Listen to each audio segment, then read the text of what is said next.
A long time ago, I stopped associating goals with age, meaning I stopped looking at my age and I stopped thinking about the goals I want at that particular age. Once I saw or felt where the economy was going, I kind of felt it. Like if I was playing this economy as a video game and I look at all of the milestones that everybody else set for you, like the consensus milestones, I started looking at those things like that's really unrealistic. And I took it so serious that I didn't want to be involved in group think, like consensus think, like, okay, you got to have a house with a picket fence at a certain age, the dog, the kids, or whatever it is. I stopped worrying about those numbers and I started living in a world of my own. And in that world, I allowed myself to take my time to develop skills, to figure things out because there was no rush because what my peers' numbers were, they associated goals with age. And I saw that it stressed them out and it just made them more anxious. And the last thing I needed was any more anxiety. So that's something that I kind of disassociated myself with. I don't care how old I am. I don't associate age with certain goals. I have this goal that I tell people like when I want to buy my house, and it's way further out than most people would expect. But like I said, it's my own thing, and it takes the crazy amount of pressure off of me. Because like, how do you live in the present when you're constantly putting pressure on yourself every single day? Like, what are you really enjoying, and when are you really like actually living? So that's why I like to write, because when I'm writing, I feel like I'm actually in the present. Like I feel like I'm living when I'm doing the writing. But when it comes to investing and thinking about like responsibilities and staying on target and certain goals, that's very, very stressful. And that's futuristic thinking. And I'm not living. Like I'm a zombie at that point. Even if it's like goals or will make you what others will consider successful. But I don't think that that's necessarily living. And I fight with that stuff like every single day. Just constantly thinking about the future. And just wanted to share that. I wonder what people think about that. Hit the comment, put it in the comment section. So tell me what you think about that stuff. Yeah, I stopped looking at how a lot of people do that. I see a lot of people do it. They look at how old they are. I guess it's different for women because of, as far as like giving birth. So I get when it comes to that, but that's science. So I understand that. But I'm talking about goal setting. Everybody's game is different. So I don't think it's a good idea to look at a goal and say, I want this by this age. Because I feel like you're just going to be heartbroken. Because a lot of times when I estimate in business and I say, okay, I'm going to I want to have this is my budget for this rehab. This is 10 grand budget for this rehab. How many times, every single time I go over budget, I never guess the budget the right way. Even if I put the numbers down on paper, I never guess the budget the right way.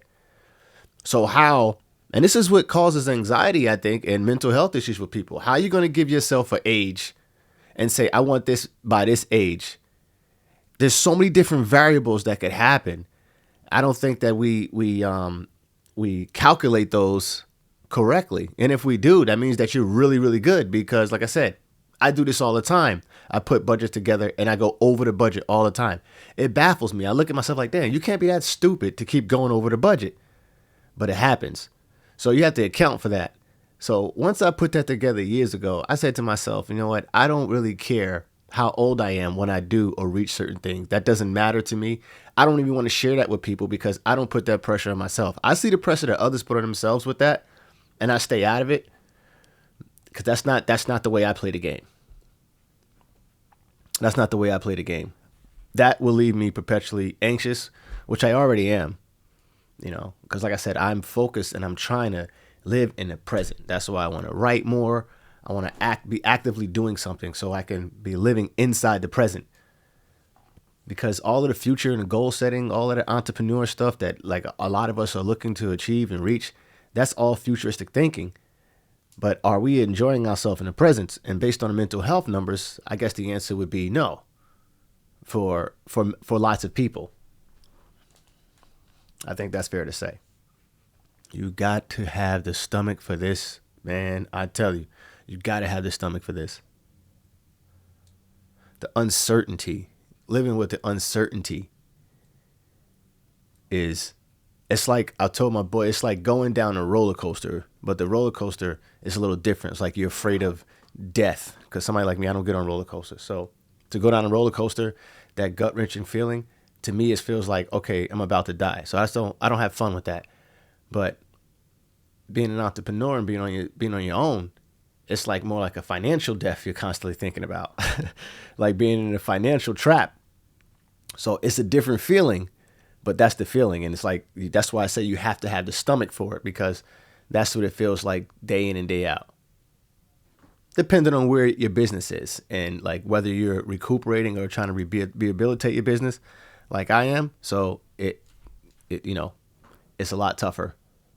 Came across something the other day that said we all love ourselves more than we love other people, but care about other people's opinions more than we care about our own. I said, oh, snap. And I was like, let me explore that real quick. Now, I can say that is true for a lot of people, and it's true for me at times. And then the thing is, once I become aware of it, then I go ahead and change. I'm like, okay, I just became aware of the fact that I care about this person's opinion more than I care about my opinion. And that can be based on certain factors. Hopefully, maybe I analyze the situation and say, you know what? This person has more experience here than I do. So let me go ahead and think and listen to what their opinion is. I can't see why they would have any type of bias towards me in any other way. So let me give their opinion a shot. In that case, it's different. I'm being more analytical. But I guess they're talking about just in general when we're expressing ourselves, when we're talking, or when we have an opinion, we view other people's opinion stronger than we view ours, but yet we care about ourselves more than we care about other people. It's a funny conundrum. I thought that was interesting.